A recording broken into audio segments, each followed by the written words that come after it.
Good morning, big wave trading family. I don't want to make this too long. I have two new hedge positions that are pretty self-explanatory and one new long position that needs a little bit more detail. But before we get into that, I want to discuss this uptrend. I want to make note that the Dow Jones Industrial Average is still the most overbought.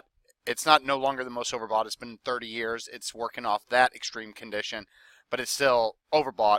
RSI 14 above 70. Very weird looking tape. Keep that in mind. S&P 500 is still overbought. NASDAQ has taken the lead, and it is no longer overbought. It's bouncing off the 50 RSI line, but still the oscillators don't confirm the current uptrend.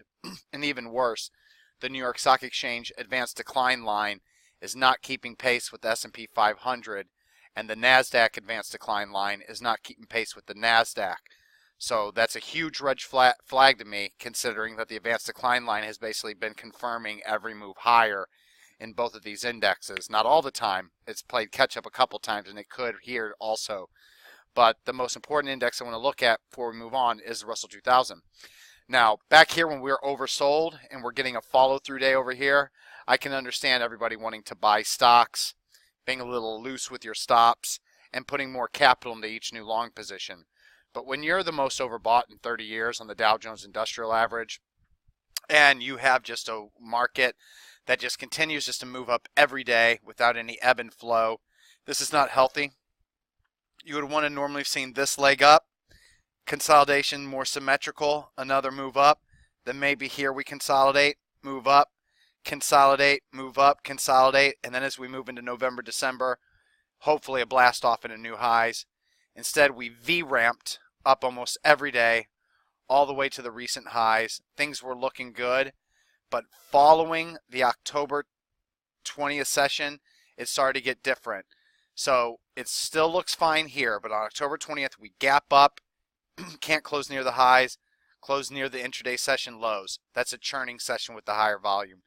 Next day, same weak price action. Open strong, close weak.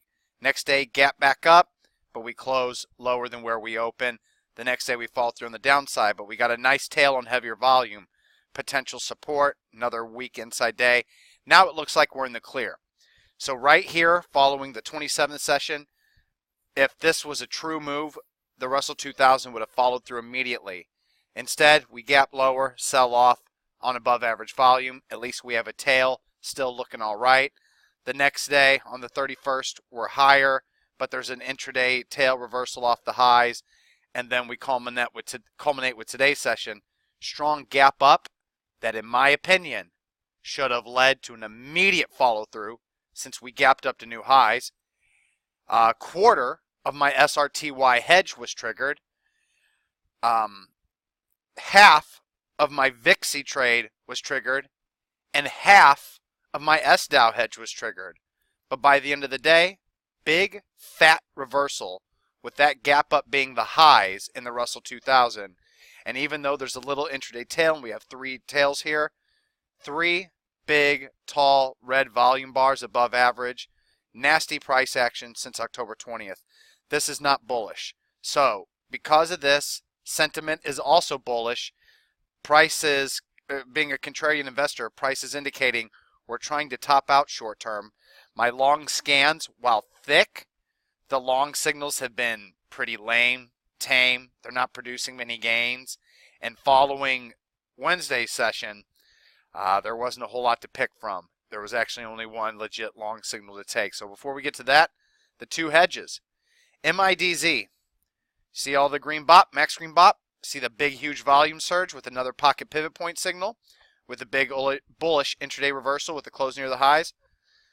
MIDZ was the only stock ETF to look like that. So this is the only new long position. It was only in my ETF scan, not confirmed anywhere else. So 1% of my account capital into MIDZ, limit order 1544. Your only cut loss level, 1490. It moves below 1490. You can either sell it all or sell half like me, and then whatever the new low a day is becomes your final low a day on MIDZ. But this is a very, very nice technical pattern. It can move all the way back up to the 50-day moving average, the 200-day moving average, the old August highs. If the market breaks down, look at all the room it could run, could potentially move around 50% to maybe even 100% if it would retrace the move all the way back to the 2016 sell-off in this ETF. So big potential upside, which then leads us to our next hedge, VIXM. VIXM was the only hedge besides MIDZ to have this pattern. Every other one did not have either BOP growing, a BOP surge with a huge volume surge, and a nice big intraday reversal with a close near the highs. So with VIXM, just like MIDZ, same thing. Going to get long with the limit order at today's high day, 23.21. Your one and only cut loss level, 22.87. It moves below 22.87. You can sell it all, or you can do what I do on the volatility positions or on the other hedges. Sell half, and then whatever the new low a day is becomes your final stop. Or with the hedges on the VIXs, what I always do is the same. Whatever the new low a day is, half of the sell stop goes there. Then the next low a day, another half, and over and over and over till I only have one share left, and then I sell the final share. I do it like this because the market doesn't have a lot of fall through to the downside, but whenever it does fall to the downside, there could be one or two shakeouts before it happens, and the move is going to probably be huge because this uptrend is not healthy. You should have pullbacks equal to the length of the previous uptrend move. So see how this leg here was like this with my arrow? That means that we should consolidate at the same length, but instead it was a short consolidation, another rip higher. Now you see this move higher here?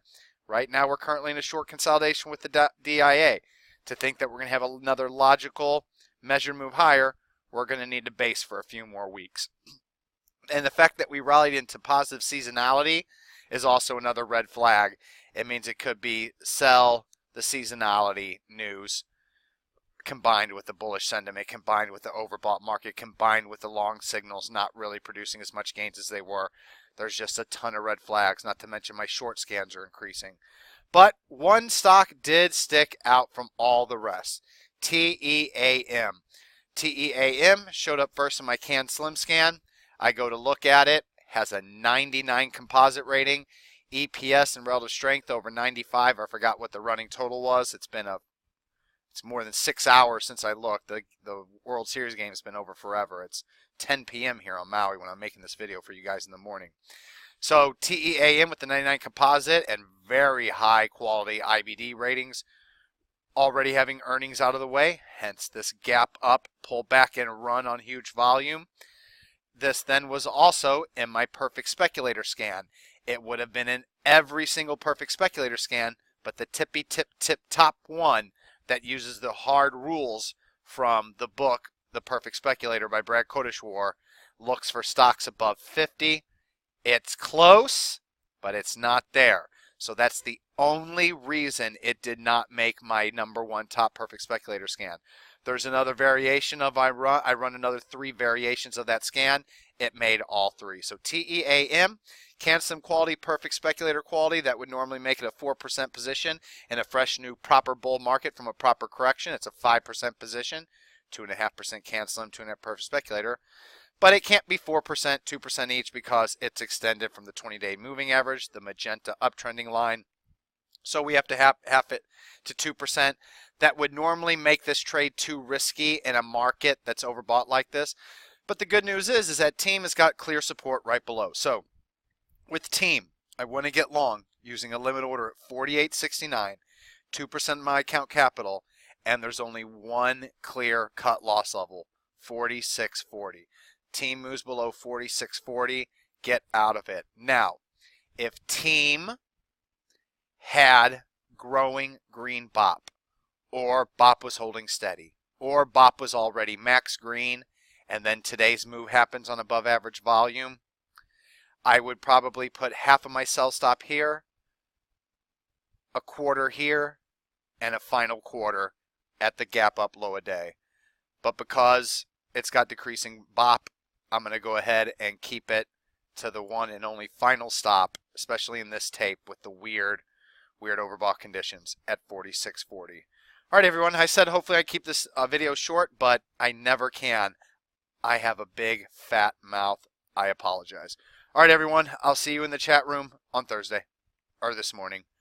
Fun with time zone differences. Aloha.